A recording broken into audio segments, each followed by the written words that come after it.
Antigamente era tão melhor. As moças, as músicas.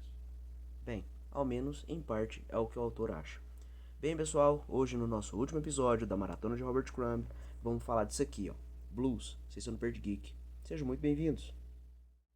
E aí, pessoal, estamos começando mais um vídeo. Para você que não aguenta mais ver eu falando desse cara, vai ser o último quadrinho, beleza? Pelo menos até o momento. Fiquem tranquilos, tá bom? Então, é uma obra que retrata o gosto do artista, né, do Crumb no caso, pela música, principalmente a música de raiz negra, de raiz americana, bem mais antigona, né, o blues, o jazz. Eu não diria o rock porque ele já é meio puto quando virou rock, uma parada assim, né? Mas eu vou mostrar aqui pra vocês e vamos tentar destrinchar um pouco mais essa edição, beleza? Essa aqui é a capa, tá bom? Bem bacaninha, lombadinha, bem legal. Contracapa. Eles têm aqui, é legal que tem vários causos, né? Tipos de música, alguma coisa nesse sentido. É bem legal mesmo. Olha pra vocês verem. É uma edição de capa dura, tá? O recheio é em pólen bold. É como eu brinquei, né? No Mente Suja era couché, aí, entre aspas, desceu um pouco, virou offset, que ainda é bom, né? Um papel legal ali no Viva a Revolução. E agora no Blues é o pólen bold. Inclusive, pela Veneta, é o último quadrinho do Crumb. É a última coisa lançada num geralzão mesmo. Beleza? A arte é majoritariamente preto e branco, mas tem alguns trechos em colorido. Tem artes, histórias normais, vários causos, capas. Eu vou estar falando pra vocês. Eu já ia me esquecendo. Essa edição da Veneta, a primeira vez que saiu no Brasil foi pela Conde, beleza? Além da Veneta ter expandido com alguns conteúdos a mais, umas artes a mais, tem também um pôster. É o mesmo da capa. É um pôster bem bacana, tá até pregado aqui na minha parede, eu tô olhando aqui, né? Tem lá a foto na resenha original do Instagram, caso vocês queiram ver. Mas é um posterzinho singelo com a arte da capa, beleza? Então, do que vai falar o material? Além do próprio nome indicar, vai falar não só da história da música em si, mas do próprio Crumb, né? Os vínculos, o laço, a consideração que ele tem por tal gênero musical. A gente vai ver causos de figuras conhecidas e algumas desconhecidas do mundo do blues, do mundo do jazz, da música raiz negra ali americana, né? Além de causos dele próprio. Alguns momentos me lembrou até umas histórias do Bob Harvey, né? No caso seria do Harvey Kurtzman no American Splendor, né? Que é os dois anti-heróis americanos, saiu lá no PSQ Resenha, vejam lá depois também, tá? É um complemento que vai ter aqui pra vocês também no vídeo aqui que eu tô comentando.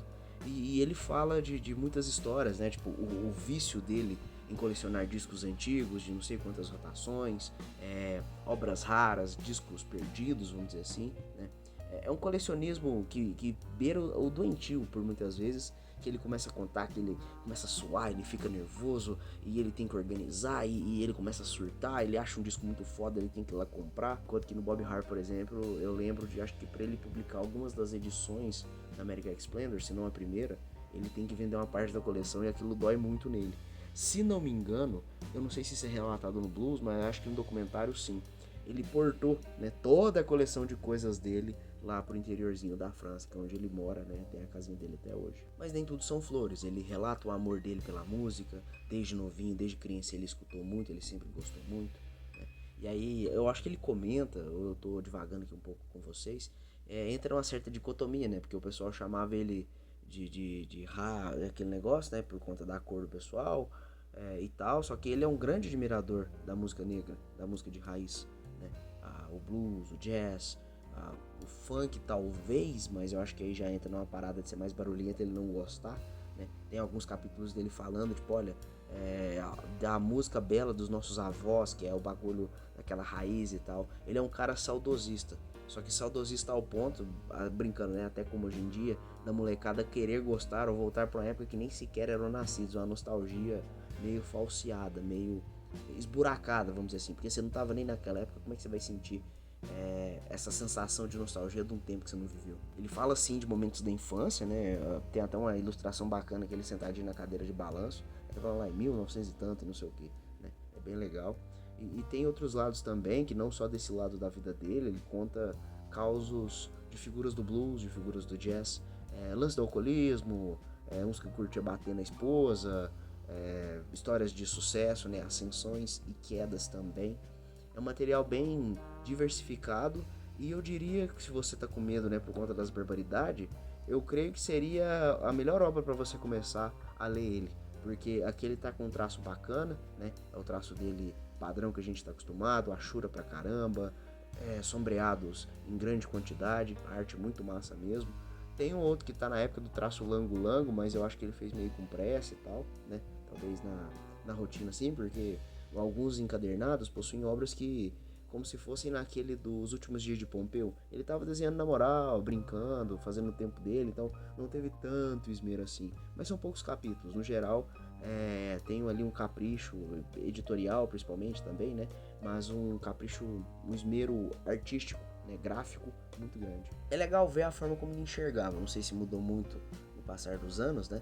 Mas é bacana ver como ele interpreta o lance da oscilação da preferência musical pela mídia, o gosto dele no passar dos anos, como ele compara o antigo com o novo para a época que ele fez, claro. É um relato sincero da parte dele, né? Assim como os outros foram extremamente brutais e intimistas e sinceros, aqui não seria diferente. Só que aqui ele tira um pouco o foco dele e foca dos amores da vida dele, que não seria só a Aline, não seriam só os quadrinhos, as moças parrudas, mas também a música antiga. É um material breve, tá? Então, para complementar aqui, dar uma enchidinha de linguiça, eu vou trazer algumas curiosidades e coisinhas a mais, beleza? Eu poderia citar histórias aqui, mas são coisas breves que realmente vale a pena ser lidas por vocês, essas histórias, tá? Então, primeiro de tudo, vamos falar do Keep on Trucking, que é uma das paradas que, assim como o Mr. Natural, umas outras coisas, as barbaridades que ele fazia, né? O lance do Keep on Trucking virou meio que um slogan, um meme, uma gag, cada um fala de um jeito, né? Foi pirateado, fizeram adesivo, fizeram aquele negócio de botar em jaqueta, fizeram um desenho normal, fizeram estampa de camisa, né? E ele nunca recebeu R$1 por isso. Ele nunca reclamou muito por um lance dele ser underground, né? Então ele não achava ruim, ele nem reclamava muito da questão da autoria. Ele fica feliz por um lado de ter, tipo, caído no gosto do povo, só que aí aquele lance, né, da raiz, né, daquela veia rabugenta dele, ele fica puto. Porque tem gente que só lembra dele pelo Keep on Trucking, apesar de ser meio difícil, né? O cara tem tanta coisa aí, fez tanta coisa, colaborou de tantas formas, mas realmente a imagem do Keep on Trucking, pelo menos o primeiro quadro, eu separei pra vocês vão ver no insert final, viu? É uma parada bem icônica, né? O pessoal andando assim meio no requebrado do malandro, né? Bem massa mesmo. Eu não sei se já fizeram um gif disso ou representaram isso em alguma animação, mas é bem legal mesmo, né? Que é o Keep Trucking My Blues ou My Feelings Away, um negócio assim. É uma paginazinha só, né? E no caso o primeiro quadro é o mais famoso. A segunda curiosidade seriam sobre as artes que ele fez, né? Ilustrações, capas de discos, capas de livros, entrevistas, artigos, em presentes, enfeites, tudo, né? E eu vou destacar um aqui que seria o Cheap Thrills, também conhecido como o disco da Janis Joplin, né?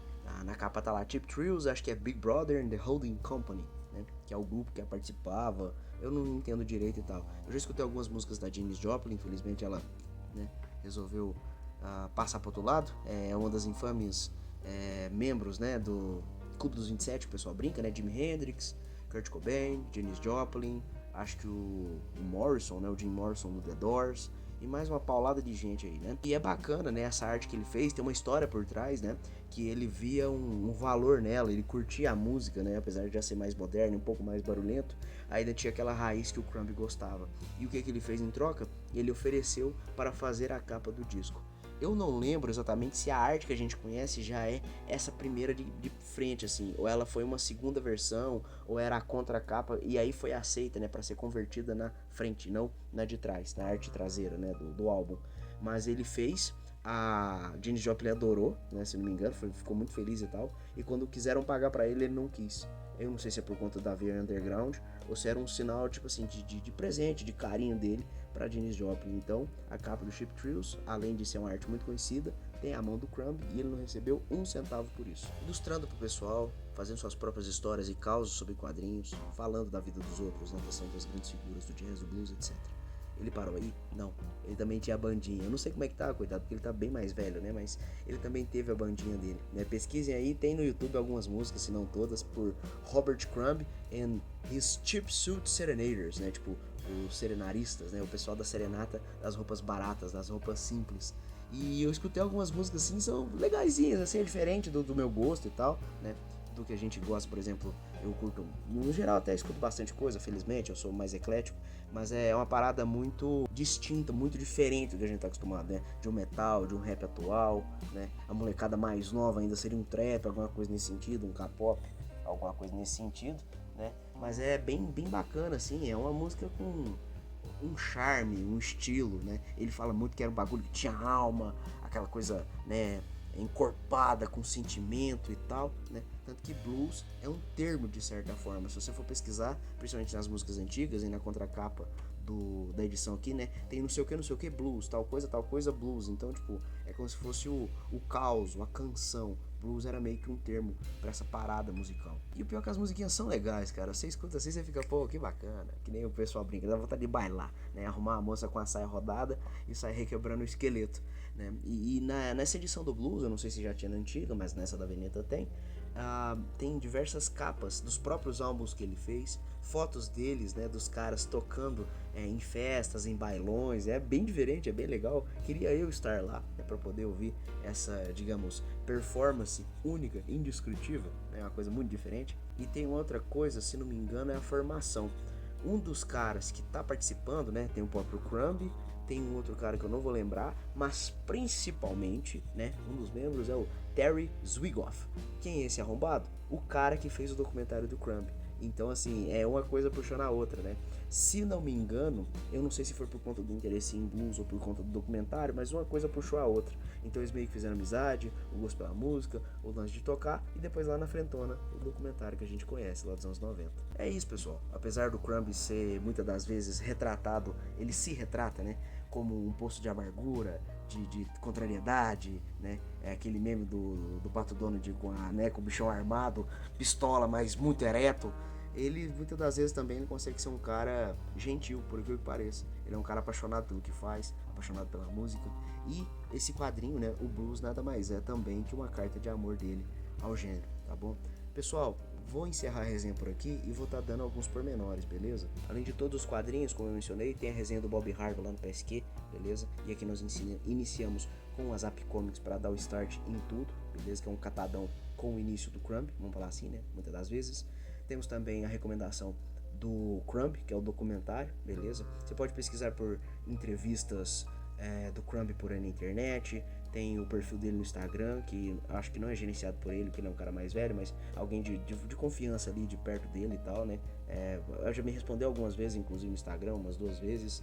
Temos também o Causo, mais especificamente, na verdade, um podcast do Pipoca e Nanquim, do, se não me engano, Camilo Solano, que retrata muito deles ali e tal, mas fala muito também da amizade que ele tem com o Crumb.